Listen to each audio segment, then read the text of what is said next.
उस घर में अब आवाज़ नहीं रहती थी, ना हंसना, ना बच्चों के कदमों की आहट। शालिनी कमरे में बैठकर डायरी में लिखती रहती, बार बार एक ही लाइन, मैंने वादा किया था, मैंने वादा किया था।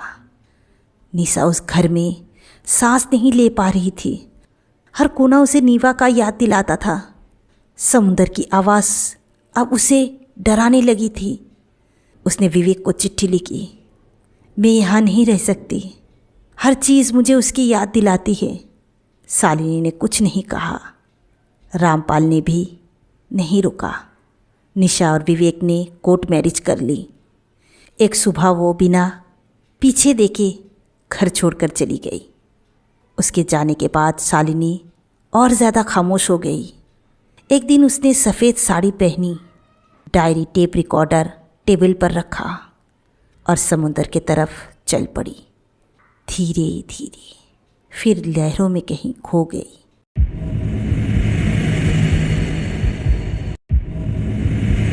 शालिनी की मौत की खबर निशा तक टूटी हुई आवाज़ में पहुंची। फ़ोन उसके हाथ से लगभग गिर ही गए थे। माँ।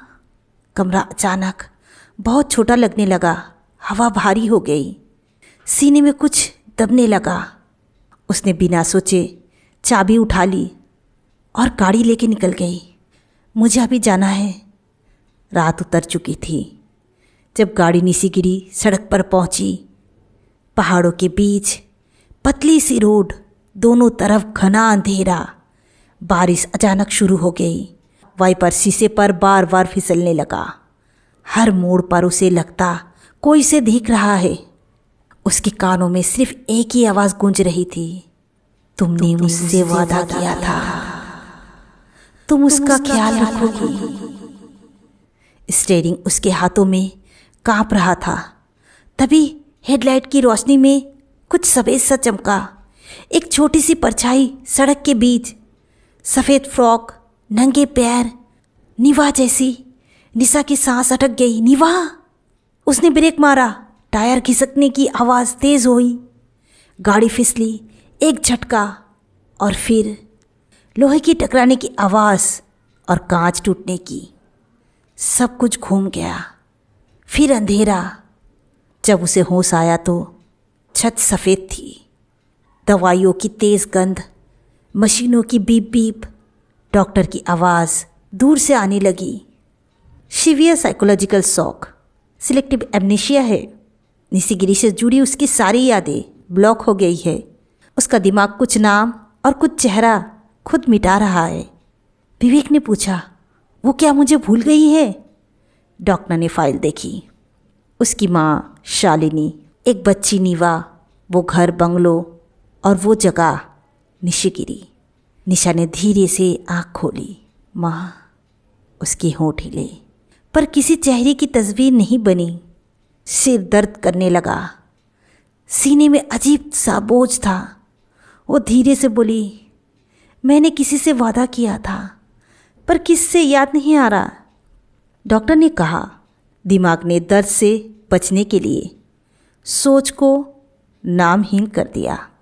गुनाह नहीं भूला है, बस उसका चेहरा भूल गया है। रात का वक्त था। बंगलों के अंदर सब लाइट्स जल रही थी। वही रिकॉर्ड रूम, वही पुरानी अलमारी, वही फ़ोटो, वही डायरी और टेप रिकॉर्डर। सब कुछ अपनी जगह पर था। निशा बीच कमरे में खड़ी थी।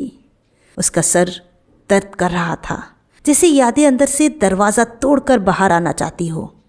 उसकी नज़र टेबल पर रखी चीज़ों पर पड़ी। शालिनी की डायरी, पुरानी टेप्स और निवा का तस्वीर। तब उसे समझ आया कि ये सब इत्तेफाक नहीं था। ये जगह, ये घर, ये रिकॉर्ड रूम, समंदर की आवाज़ और उसका यहाँ आना, सब कुछ विवेक ने जानबूझकर चुना था।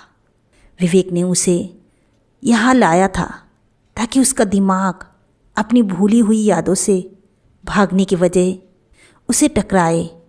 निशा के दिमाग में तस्वीरें साफ होने लगती है।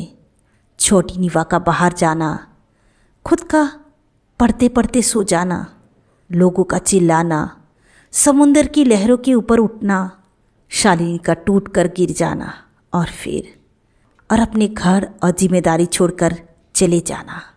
वो समझ जाती है कि उसने सिर्फ घर नहीं छोड़ा था, जिम्मेदारी से भागी थी। सिलेक्टिव एमेनेसिया ने उसकी यादों के नाम मिटा दिए थे, लेकिन उसका अंदर का गुनाह जिंदा रह गया था। इसलिए उसकी ज़िंदगी में हमेशा बेचैनी रही, हमेशा एक डर रहा, हमेशा एक अज्ञात दस्तक रहा।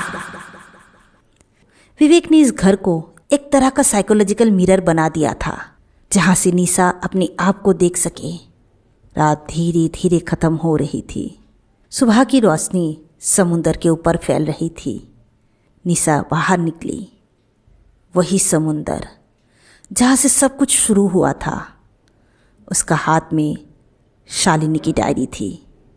इस बार वो भागी नहीं, वो चुपचाप लहरों को देखती रही, जैसे अपनी ही गलतियों को देख रही हो। उसने डायरी को पानी में नहीं फेंका, उसने उसे सीने से लगा दिया। ये भूलने का इशारा नहीं था, ये मान लेने का इशारा था। अब उसके लिए यादें सज़ा नहीं थी, इलाज बन चुकी थी। बंगलों के दरवाजे खुले रह गए।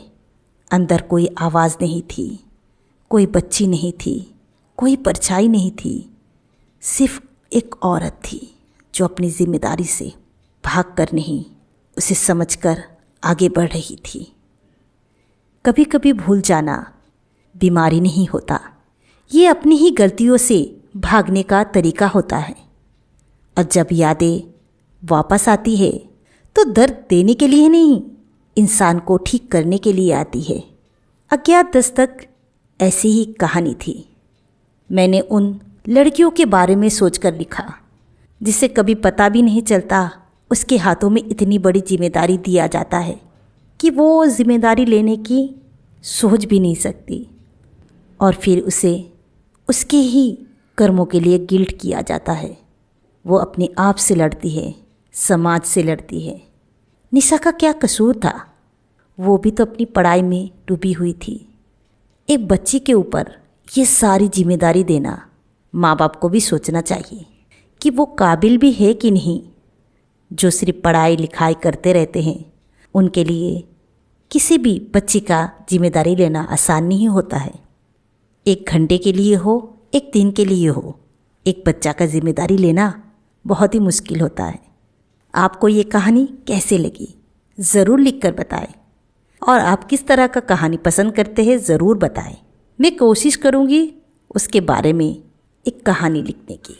मिलते हैं कुछ नए स्टोरी के साथ।